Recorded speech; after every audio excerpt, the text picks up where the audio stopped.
Hey guys, what is going on? Payne here once again, and welcome back to my Manchester United career on FIFA 14 Next Gen.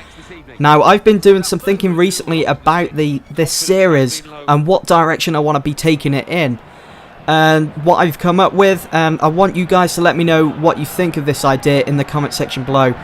So what I was thinking, instead of showing you guys all the small games against the likes of Sunderland, Stoke, no disrespect towards those teams, but showing you guys them sort of games in the Premier League, I'm thinking of cutting those out and just showing you the most important games. So, for the Premier League, I'd show you the games against the likes of Arsenal, Chelsea, Liverpool, City, and maybe I'd throw in the likes of Newcastle, Everton, and it'd just go like that for the Premier League. And I was thinking for the FA Cup and the Capital One Cup, I would show the whole tournament as well as the Champions League.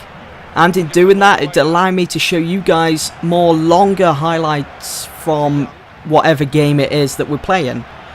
Or maybe I can sometimes do a whole game with live commentary. If you guys have been keeping up with my Swansea career, for my second season I've actually turned to doing live commentary.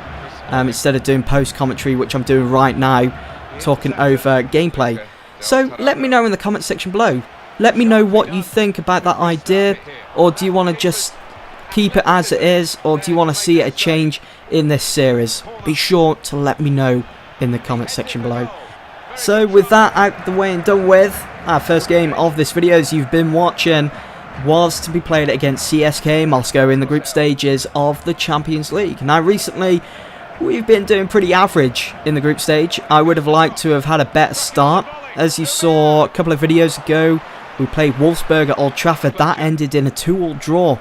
Brilliant game, but we needed to win there. I want to win this group and go into maybe the knockout stages full of confidence. So a win here against CSKA Moscow was a must if I wanted to do exactly that, if I wanted to win the group and go into the knockout stages. Danny Welbeck opened up the scoring for Manchester United 38 minutes into the game.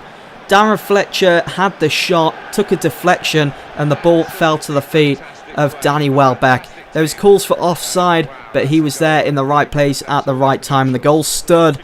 And Welbeck, he just placed that nicely into the back of the net. United 1-0 up against Moscow.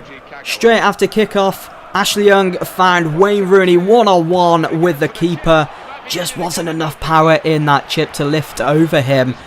So unfortunate. I was looking for that cheeky chip, and the keeper, as you saw, was way off his line, but Darren Fletcher made up for that as he stole the ball, ran it into the box totally unchallenged, and smashed that into the top right hand corner. United 2-0 up away from home at Moscow. The fans though for CSKA still flying the flag high, but they know full well that the way it was going, they were going to be dropping all 3 points to this Manchester United side. With just over 70 minutes gone of the game, United still 2-0 up, but it wasn't long before Tosic for CSKA Moscow made it 2-1. It was game on in their mind, as there was still plenty of time remaining for them to get back into this and possibly come away with a draw. But Danny Welbeck stealing the ball, such a hounder, giving it to Rooney. Fellaini comes in with a firing shot, almost burnt the fingertips of the goalkeeper as it goes out for a corner kick. Could United make it 3-1? Kivrak, the keeper for Moscow, managed to pluck that one out of the air with ease. There just wasn't enough power behind the header for it to worry him whatsoever. I did want to make it 3-1, go out on a nice comfortable win and come back to Manchester on a high. I had so many options there, Valencia, but I did decide to go with Danny Welbeck. Welbeck, as I said, he's such a hounder. He will chase down that ball all day long, and stole the ball eventually off the goalkeeper, who was coming out. Didn't really estimate Welbeck and his distance between each other, and stole the ball. Open goal. Had to score it. If he'd have missed that like Ryan Giggs did in 2003 against Arsenal in the FA Cup, I would have been fuming. But there we go. Final score against Moscow, 3-1. And Welbeck getting on that score sheet twice. Darren Fletcher as well. So we're not doing too bad in the Champions League group stage now after that result. I did get this from Adnan Januzaj. He wants an increase in wages, and I was happy to give him that. So along I went. Let's see what we can offer him. He's probably going to ask for something like 60,000 a week. And there we go. He does with a 1-year contract extension. Again, I was happy to offer him that. I have the money in the account, so why not? There is the league table as it stands. 11 games have been played. We find ourselves 8th and 7 points behind the league leaders, Arsenal. And I'm certain we can close that gap. It's still early days.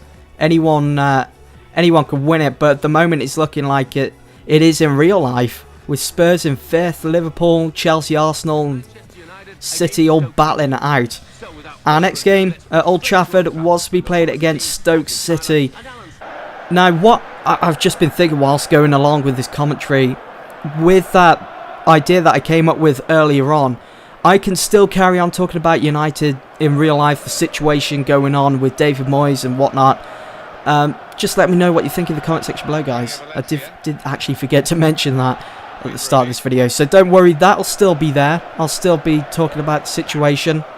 As you know, I love to talk about United over FIFA gameplay to a United fan or any football fan that is willing to listen, basically. So that's going to be there. That's still going to be in this series, but over important gameplays maybe, or maybe I'll talk about United with a live commentary. We'll eventually iron it out and get this series right. Just let me know what you think in the comment section below, guys. We did open up the scoring against Stoke City, 1-0. Thunderous header by Robin Van Persie. And speaking of Van Persie, you see, I'm going into real life comments. He does seem as though he's having a bit of a bad time at United with David Moyes and just basically United life. I went to see the West Brom game on the weekend where we beat them 3-0. And just being there, the whole atmosphere, the vibe that we got off Van Persie, it seemed as though he just didn't give a crap. He didn't want to be there. He was certainly looking to get sent off for United. And you don't see that very often with the striker getting sent off. It's normally a midfielder, defender. They're the normal people that you normally see get sent off. But Van Persie, I don't know where I stand with him at the moment. There's a lot of speculation that he could be leaving in the summer, going maybe back to Arsenal or going to Juventus. He did fantastic last season, pretty much. Well, some would say that he won the league for United, the amount of times that he saved us. He's been described as Fergie's golden boy. Now that Moyes has come, his confidence is shot to shit because I think how the story goes, when he signed that contract, he thought Fergie was going to be at the club for another 3-4 years, and he was prepared to end his career with United if Fergie was in charge. That's why he went to United, because of Sir Alex. And now that Moyes is here, his confidence just gone right out the window. That's it. He's basically had enough at United. That's what it seems like. And he's just not putting in those performances that we expect of him after last season. And just watching him on the weekend after being substituted by David Moyes, he was walking off the pitch so slowly, almost as if he had actually been sent off. Just a bad attitude. And I just hope that Van Persie will eventually get over this bad spell that he's going through at the moment. Maybe he's not having a good time at home.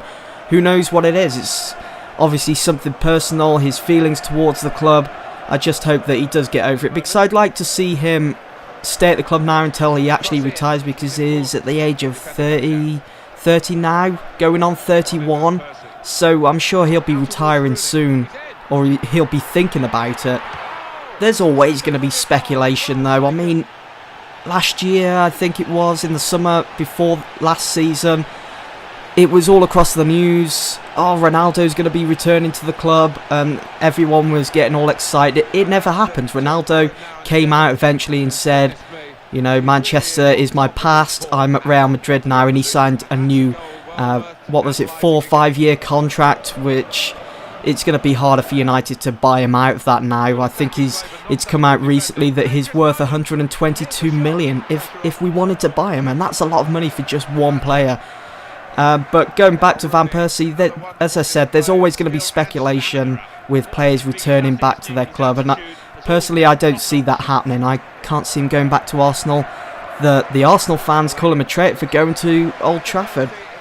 So if he does leave, it will definitely be to a foreign club like Inter Milan or Juventus or whoever may be looking to snap him up in the summer. But as I said, I want to see Van Persie stay at United, see out his whole contract. I want to see him retire at Old Trafford. I think Manchester United is just perfect for Van Persie. Yes, this season has been terrible for not only him, but for pretty much every player that plays for United. This season, though, it wasn't going to be a walk in the park for United. It was always going to be about David Moyes evaluating players, who he wants in the first team, who he would stick with, what sort of positions need strengthening. It's all about the change, the transition, and it was always going to be a tough season. It wasn't going to be an easy ride for Moyes. To be fair, though, it does seem as though it's took such a long time for him to figure out what works for him, what works for the team, and for the better of Manchester United. And I have faith that next season it's going to be a lot more successful. We're not going to be going through such a tough patch. I think Moyes will go away in the summer, maybe have 1 or 2 weeks off to relax, and then back to work. And he'll be ready to go again with Manchester United with a better plan in mind. So there we have it anyway. That's my opinion on Robin Van Persie, the situation with him at the moment, being a bit moody of a player. I do think he should stay now until he decides to retire. Simple as that. What do you guys think? Do you think Van Persie should stay or should he leave in the summer? Let me know in the comment section below. Anyway, guys, that is we're coming up to the end of the video now. As you can see here, Manchester United slaughtering Stoke City at Old Trafford, 5 goals to 0. Absolutely run rampant on Stoke. Anyway, that's the end of this video. I do hope that you've all enjoyed Van Persie looking happy there, and I will see you all in the next one. Thanks for watching.